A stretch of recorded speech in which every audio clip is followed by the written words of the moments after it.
So Senator John Cornyn is a founding member of the DOGE caucus, and he just met with Vivek Ramaswamy. He will join us. He's going to join us right now, actually. So Elon Musk is meeting in another office. He's with the brand new Senate Majority Leader, John Thune. Senator Cornyn, welcome. Great to have you here today. Give us a sense of what the energy is like, what the conversation specifically was like with Vivek Ramaswamy about this project. Well, this is a very exciting time. We all know this was a change election. The American people felt like the country was heading in the wrong direction.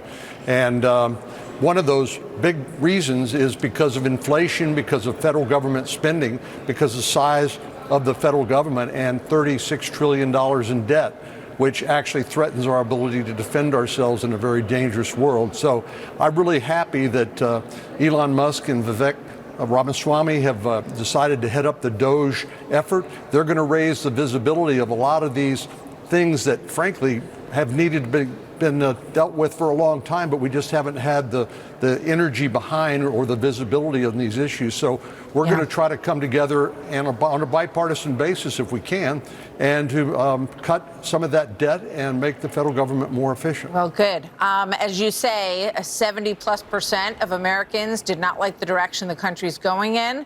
They want significant shakeup and change, and it looks like that's what we're going to get. So the new Wall Street Journal column today, Dan Henninger talks about this, quote, great DOGE reversal as a project that will, quote, put citizens back on top. And it argues that government's rise to dominance in most of our lifetimes began when Lyndon Johnson's Great Society came in the 1960s. In succeeding years, it became normalized that a very powerful national government and business could coexist. That coexistence has never been challenged successfully. A primary purpose of DOGE is to reverse that relationship, to make government again subordinate in the daily lives of citizens. Now, Senator Cornyn, you have been in Washington for a long time. Tell me how you feel and how other members of Congress feel, if you know, about this idea that it's the citizens who should be in charge and that we need to slash agencies and government entities that are wasting a ton of money. Well, this is not an original thought. I mean, this goes back to the 10th Amendment, where we have a federal government with states and individuals retaining the power that's not expressly delegated to the federal government. But the federal government has gotten bigger and more bloated as it's taken on more responsibility. But that's because of the taxing power that the federal government has. And so many of the states have become dependent on the money that is sent back to them from the federal government. But this is not a freebie. It means that we are increasingly imposing debt obligations on our children and grandchildren, and it's unsustainable. And as I mentioned a moment ago, in a very dangerous world, perhaps the most dangerous we've seen since World War II, we are on a path where we're now spending more money on interest on the national debt than we are on defense. Yeah, it's crazy. We have to fix that. It's crazy. We're looking at a picture on the left-hand side of the screen. Maybe we can bring it back, of Elon Musk and his little boy. He has brought him with him to Washington to see what they can do to shake things up. I mean, when was the last time any Senate member proposed dramatic cuts to spending and you know, had a serious discussion about it, because it feels like it doesn't happen?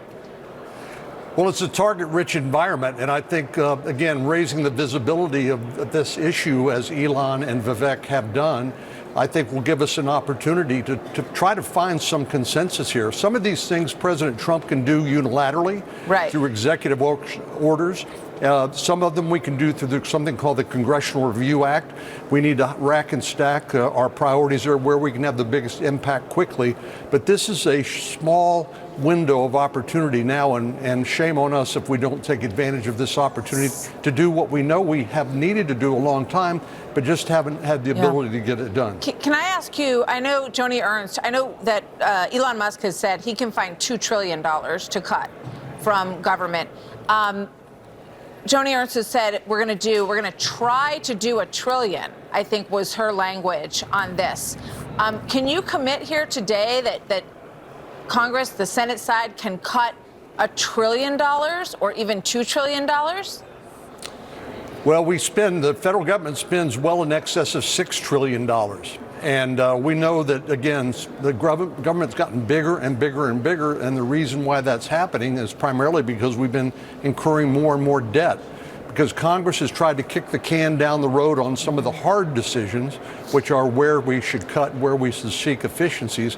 But frankly, Martha, we have run out of road to kick that can down. So I'm really excited about the opportunity we have now as a result of the confluence of all these events. So can you commit to cutting $1 trillion, Senator? I'm going to give it my best shot. Okay.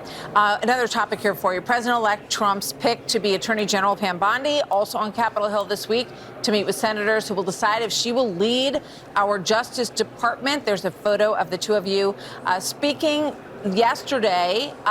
Tell me about Pam Bondi's bid to become the Attorney General, how your conversation went, and whether you think she will have any issue in her confirmation process.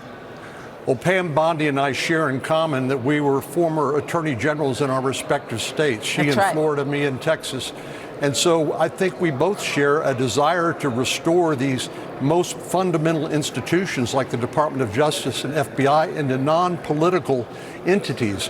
To me, that's been one of the worst things that's happened during the Comey administration at the FBI and under the Lynch administration at the Department of Justice that's been carried on with Merrick Garland, is people now don't trust the FBI, they don't trust the Department of Justice to be impartial, non-political institutions. To me, that's the most important thing Pam Bondi can do.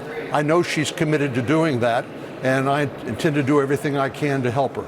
Okay, Senator Cornyn, thank you. Exciting day in Washington as everyone is expecting a big shakeup to happen. Thanks to Ramaswamy and Musk and the senators and members who are on board, as you are. Thank you, sir. Good to see you. Thank you very much.